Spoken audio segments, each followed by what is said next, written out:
Ibinuhos ni Noriel ang tiyaga at sipag sa bago niyang trabaho upang mabigyan ng magandang kinabukasan ang kanyang pamilya.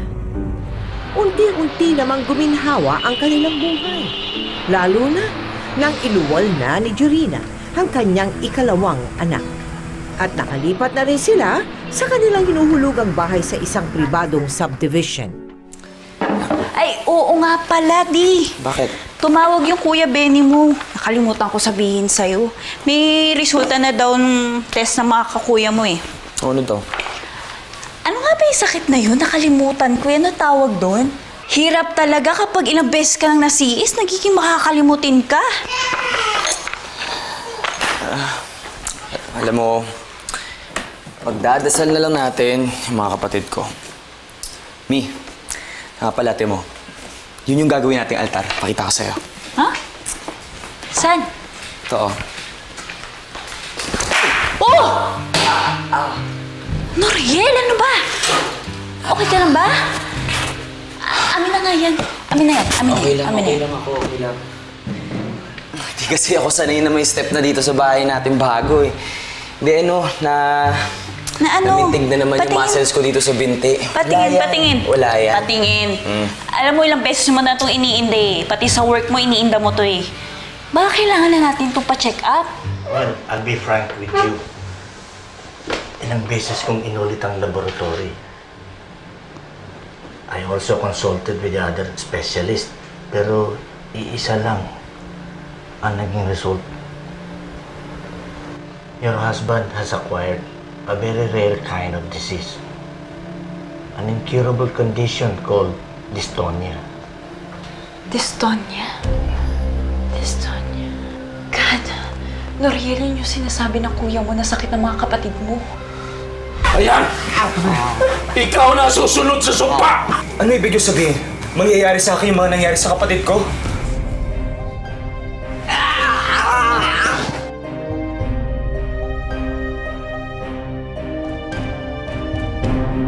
Dystonia ay isang uri ng tinatawag nating movement disorders.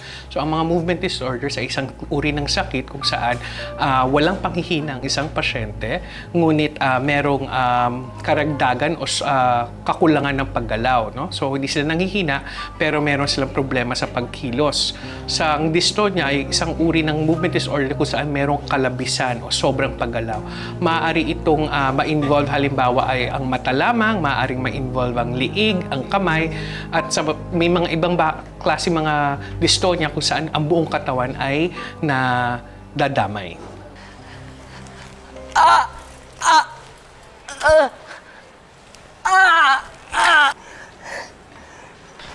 Noriel! Ano bang ginagawa mo? Ano ka ba naman? Kaya ko. Ano kaya mo? Hindi mo kaya! Kaya ko to. Hindi mo kaya. Alam mo na may diferensya ang paa mo. Nag-bike ka pa. Mi, pag ako nag-exercise, gagaling to sakit na to. Maniwala ka sa akin, gagaling ako. Hindi naman eh. Jorina, ayoko magkasakit. Hindi ako pwede magkasakit. Jorina, pag lumala yung sakit ko, paano yung mga anak natin? Paano ka? Ano tayong dalawa? Jorina, pasimula pa lang tayo sa mga pangarap natin, tapos sisirain itong pisit na sakit na to! Noriel, huwag kang magsalita ng ganyan. Ang dali kasi sabihin sa'yo eh, na madali lahat. Jorina, hindi mo alam. Wala kang alam sa pinagdadaanan ko ngayon. Sobrang hirap. Yung pakiramdam na ama ka, asawa ka, pero hindi magampanan yung kailangan mong gampanan. Hindi naman kita sinusumbatan, Mi. Ayop ka, sakit ka! Bakit sa lahat ng tao sa akin mo pa ipapadapo yan? Umalis ka sa akin! Tama na! Noriel, tama na! Sabi ng doktor, bawal ka ma-stress. Baka lalo mag-trigger yung sakit mo. Kaya tama na. Parang awa ka na naman. Tama na.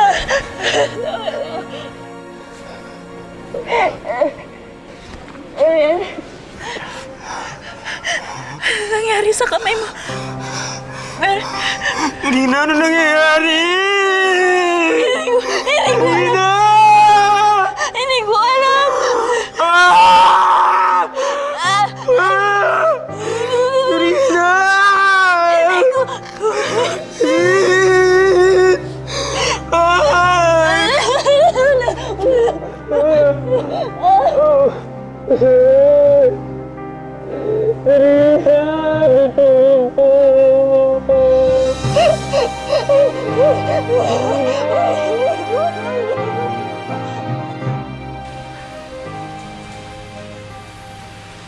Lord, help us. Give us strength. Patatagin mo po ang asawa ko. Bigyan mo rin po sana ako ng lakas ng loob para malampasan namin ang pagsubok na to. Bakit po kasi kailangan pang mangyari sa amin to? Ito po ba yung way nyo to get even at makaganti sa akin? Kasi kinuha ko si Noriel sa inyo. Please. Ako na lang ang parusahan. Ako na lang ang bigyan nyo na sakit. Sa akin nyo na lang ibigay yung sakit, Noriel. Dahil mas kailangan siya ng mga anak namin. Anumang pilit ni Noriel na magpakatatag para sa kanyang asawa at mga anak, lalo lamang lumala ang kanyang sakit sa paglipas ng mga buwan. Lumawak din ang mga apektadong bahagi ng kanyang katawan hanggang sa umabot na ito sa kanyang leeg. Dahil dito, pati ang pananalita ni Noriel ay apektado na rin ng kanyang karamdaman na dystonia. Ano ba nangyari sa kanya? Ano nangyari sa kanya? Okay ka lang ba? Okay ka lang, anak? Ay, Parang nasapian. parang sinasapian yung mama. Parang sinasapian. Okay. lang? Ayos.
Noriel, ano nga ba sinasabi ko sa'yo eh?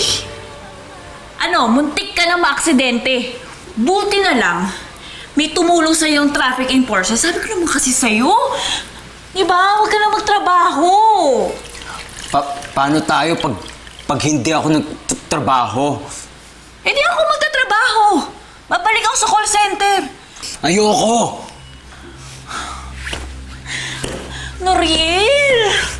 Noriel naman eh, huwag naman matigas ang ulo.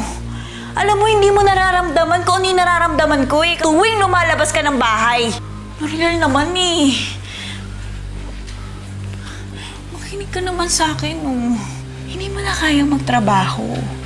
Kapag nalaman ng boss mo, yung sitwasyon mo ngayon, tatanggal... Kaya ko!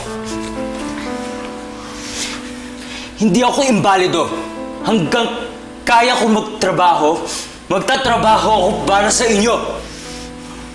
Hanggat hindi nalalaman ng boss ko yung sakit ko, pagpapatuloy ko yung pagpasok ko.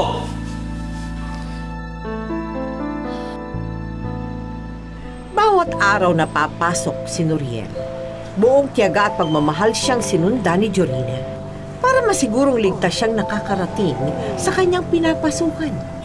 Dahil dito, pansamantalang nakaraos sa pang-araw-araw na buhay sina Noriel at Jorina. Hanggang sa dumapo na naman ang isang trahedya sa pamilya ni Noriel.